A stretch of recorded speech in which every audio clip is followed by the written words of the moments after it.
Well, my story is... In 1982, on the 30th of December, right between Christmas and New Year's Eve, a little girl named Katie Beers was born in the town of Mastic Beach, Long Island. But two people familiar with this case, she's ended up being known as the girl in the wall. Tell me something. She threw me on the bed. I just want my daughter back. Please bring her back. And then I was screaming my brains out. I heard her say a man was coming after her with a knife, and she said, oh my God, here he comes. He started kissing me. Our biggest concern is that we find this child, well and safe. My hand hit a nail. The last time I seen her was when she was walking towards the machine. I started getting scared. Then he locked me in that little cubby hole. Kidnapped, assaulted, trapped, and chained up. 9-year-old Katie Byers was abandoned by her mom, then used as a slave by her godmother and her sexually deviant husband, before eventually getting kidnapped and trapped in an underground dungeon. For over 3 weeks, the Long Island police dug deep into this menagerie of characters, each more suspicious than the next in hopes of getting their hands on the captive 9-year-old. She's behind the wall. If she's behind the wall, she's not alive. But to their surprise, she was already at it. She knew how to save herself. She tried every strategy she could to make him change his mind and ultimately prevailed. This little girl at 10 years old changed a kidnapper's mind. In the small hamlet of Bayshore, Long Island, busy little girl, Katie is living a Cinderella-like existence. Since her mother abandoned her, she has been enslaved by her godmother, Linda, and her husband. I was their servant, whether it was to do the laundry, to clean the bathrooms, to cook dinner. That was my purpose to her growing up. I was pretty much her slave. But her service to Linda was the least of her concern, since the real monster in that house was none other than her own uncle. From the time that I was 2 years old, I was sexually abused by my godmother's husband. When she was 7 years old, Katie had enough, and she tried to tell her godmother the truth about her husband. But her reaction only made it worse. She told me that I was a liar and to get out of her face. Katie wasn't allowed to attend school and grew up completely isolated. The only friend she had was John Esposito, the typical family friend. But to her, their relationship was special. I really didn't have any friends my own age. I think in my childhood, the thing that probably made me the happiest was when I got to spend time with John. I would say I loved him. He was always a confidant, somebody that I would trust. Amid all of the abuse she already had to go through, Katie's life was about to take a turn for the worse. 2 days before my 10th birthday, I was abducted. On that day, Katie was left with John, and together they went to Spaceplex, her favorite place in all of Long Island. At Spaceplex, you can ride motorcycles, shoot baskets, or even ride a dinosaur. For my 10th birthday, it was going to be just Big John and I. John was nicknamed Big John by the local kids because he was a well-known member of the Big Brother Big Sister program. Whenever we would go to Spaceplex, I was happy. There was never really a care. There were kids running all over the place. But her birthday would soon turn sour as the worst thing that could ever happen to a child came to be that night. It was a man kidnapped me and he had a knife.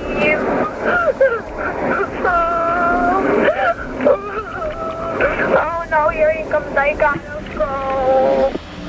Katie. That voice calling out Katie's name is Linda, her godmother. But while she was contacting the police, they were already on the scene with Big John at Spaceplex. They evacuated the site and searched for the rest of the day. But all of these efforts were in vain. He picked me up and carried me into the closet where I realized he was opening up a door to expose a tunnel. Whoever got their hands on her was an extremely apt individual. That tunnel was set up behind the walls of his house and carefully crafted by an expert. Katie was forced to crawl until she reached a trap door. And then he exposes this hole and he opens up this door into this room The only word that I have to describe this room was a dungeon, a place that I couldn't escape. Inside, Katie saw a dirty mattress in a makeshift soundproof casket surrounded by chains. My captor looked at me and said, "This is your home now." I heard her say a man was coming after her with a knife, and she said, oh my God, here he comes. So by the time I picked up the phone to talk to her, I got nothing. This is all of what the godmother Linda had to say about the ominous call she received on the day of the abduction. This was enough to concern Dominic Veron, the head of the Long Island Police Kidnapping Division. By the time she gets to the machine, Katie had already hung up. That disturbed me because there's been a lot of times when these abductions are not really abductions. They're made to look like abductions. And statistically, he was right, You saw this young girl around? as over 95% of kidnappings are actually perpetrated by close family members. But this wasn't the only unusual thing about that call. It just struck me as not believable. And I immediately was disturbed by the fact that a 9-year-old child would use the word kidnap. Also, how does a 9-year-old child get away from an abductor and able to use the telephone? But he had to put his suspicions on the side. For now, the priority was Katie. As every minute counted in that kind of case, they needed to find her, and fast. As much as I was concerned about some of the problems with the call, you did hear a girl in distress. This girl was in danger. There was absolutely no trace of Katie at Spaceplex, almost as if she was never there. The only clue they had was the recording of Katie's distress call to Linda. So Verone decided to bring out the big guns. We sent the audio tape of that telephone call, as well as the device that it was recorded on, to the FBI. Well as the advice that it was recorded on to the FBI while he was waiting for the FBI, Verone continued his investigation. Naturally, he started by looking into the most likely suspects. The main players were Marilyn Beers, the natural mother, a dysfunctional, incompetent mother, Linda Engelary, the godmother. My main concern is to let people know how much I cared for her. She was used by the godmother to run all kinds of errands. Sal Engelary had been charged with sexual abuse on Katie Beers. The little girl don't want to live in Mastic Beach with her mother. But there was also a fourth suspect outside of the family, the last man to see her before the abduction. John Esposito, not a relative, but a family friend. He said something dirty happened. The FBI eventually shared what they found with him. It seemed that Katie's call was made from a phone booth in front of Spaceplex, which is weird, since they still had found no trace of her inside of the recreation center. And she apparently tried to call Linda 19 times before she decided to leave a message on her answering machine. But all of these clues were nothing compared to the result of the audio analysis the FBI carried out on the call. I never forget the call I got from the scientist at the FBI lab who gave me the next bit of breaking news. It wasn't actually Katie who broke free and made that call. It was a recording. It was someone who tape recorded Katie and wanted us to believe, or it to seem, that the call came from that telephone booth next to Spaceplex. The detective was starting to put the pieces together, and it became evident that the culprit fooled them all. The kidnapping of Katie has been used as a front to something far more sinister. The phone call was a scripted plot by an individual to make us think that Katie Beers was abducted.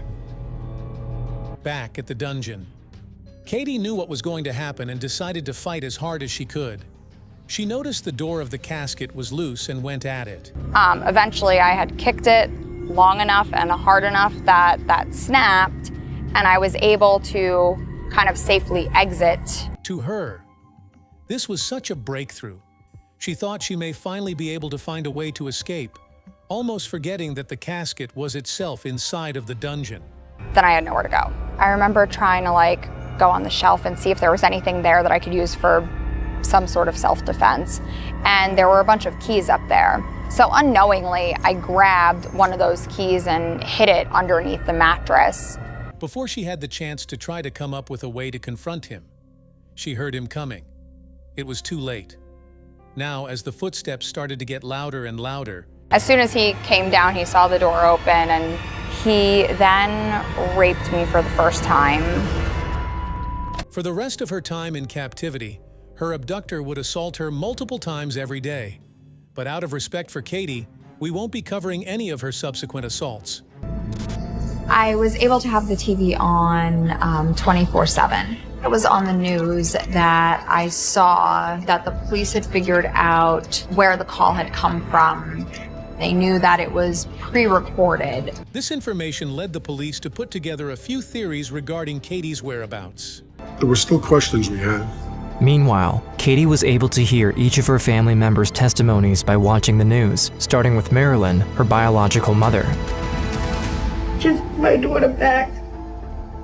When I saw Marilyn on the news, I think I cried a lot because I could see in her eyes that she had missed me and that she wanted me to be found. That gave me some relief and some hope. John Esposito painted himself as a big brother. Detectives discovered that he tried to join that organization, and they did a background investigation on him. We learned that he had been involved in abduction of a 7-year-old child 15 years prior to Katie's disappearance, and they ruled him out as being a big brother. We were ramping up the pressure on him, following him wherever he went. This caught the attention of the media, who also started to scour around his house. Police searched Esposito's property, the main house and the converted garage out back where he actually lived. I knew that the #1 suspect was Esposito. I could see the news was camped out in front of his house. And if you haven't guessed yet, the kidnapper was, in fact, John Esposito, aka Big John. All along, the man Katie called her best friend was actually planning and scheming until the day he finally kidnapped her. Big John was probably the last person that I could have imagined having ever hurt me in such a way. Katie was relieved that the police finally got on the right track, but at this point, Verone doesn't have anything to incriminate Esposito. And even worse, he still had no idea what he did with Katie.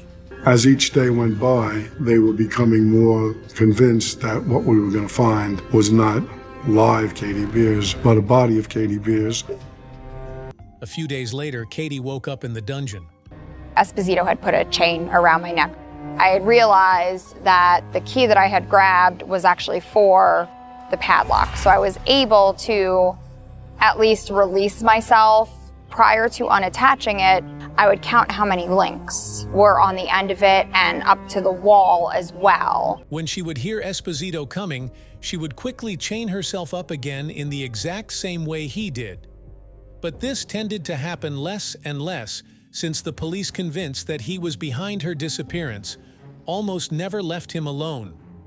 Instead, they kept an extremely tight surveillance schedule around him and his house, and Verone even went inside to interrogate him. And I could see it drain out of his face, the concern. I was very disturbed and very concerned that John Esposito had something to do with her abduction. Out of options, Esposito started making desperate requests to Katie, but the little girl knew better. Let's make police believe that you're dead. Play dead, I'll take a picture of you. Once police see that, they'll give up on you.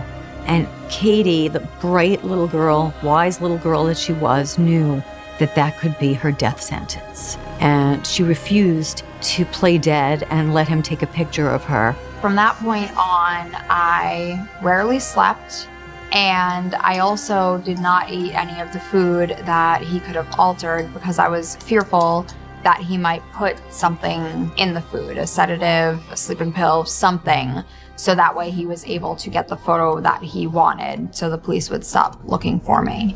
After this, Katie decided to confront him, to barrage him with questions in hopes of making him realize the insanity behind his actions. How I was going to go to school, what I was going to do to survive. I wanted to get married and have kids. And he would always have witty remarks right away, like, oh, you'll have kids with me, you'll marry me, you'll do this with me. So I would always tell him, no, I don't want to do that. I was disgusted. I was 10 years old. I was trying to get him to think about the long term of him kidnapping me. Esposito began to crack between the overwhelming police presence for Rowan constantly tailing him and Katie's incessant nagging and questioning. he confided to her that he was planning to either end his life or run away.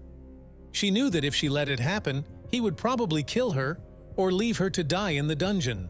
I told him that I was sick and I wasn't feeling well. I think between the police department laying on him at his house all the time and my questions and then me saying that I wasn't feeling well finally wore him down. So all of this pressure is mounting. He finally speaks to his attorney. He says, I have something very important to tell you. And he tells him, I know where Katie is. And the attorney says, what do you mean? He says, she's behind the wall. And this is where Verone and everybody else involved in the case understood. A John Esposito wasn't your usual kidnapper, but an actual mastermind. Esposito escorted police and the district attorney through all the steps of unearthing the dungeon, and police watched incredulously as he went through this 30-plus step process of revealing the dungeon that he had built. There was a bookshelf with wheels on it, and you'd have to pull that out. And then there was vinyl laid on the floor, and you pulled the vinyl back.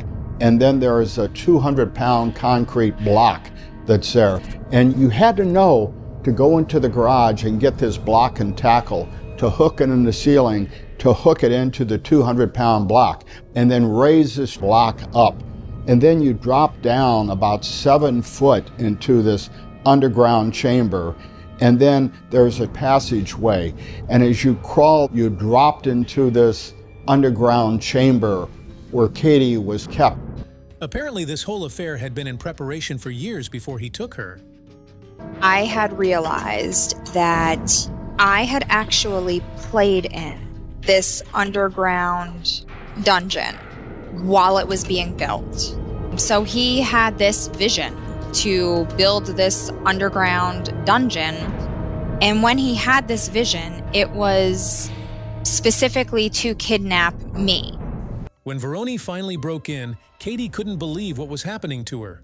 The door opened and there was a man that I didn't recognize. And I remember them saying, we're the police, you're safe now. I was just overjoyed. She was alive. You all right, Katie? Kelly Verone was similarly surprised, but for a different reason. We were amazed. You see a 9-year-old look like she just come back from a trip to the movies. She's sitting in the sofa, bubbly, upbeat, and we just knew from that moment on that she was going to be a survivor. Now in the hands of the police, Katie finally revealed the truth about what happened. You were supposed to do the paperwork, but never did.